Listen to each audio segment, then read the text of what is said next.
Hi! In front of me is VIVO S17 and today I would like to show you how you can add photos to text message.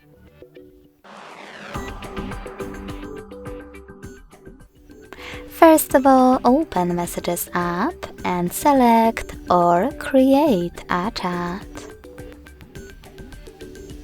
Now tap on this icon with a camera and the photo at the bottom left corner and click on your photos over here.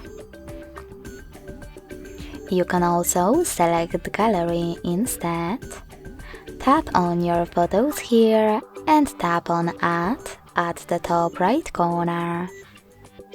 Lastly, you can always tap on Gallery, select Folders, and select your photos from here. Thanks so much for watching. If you enjoyed this video, don't forget to leave a like, comment, and subscribe. Bye!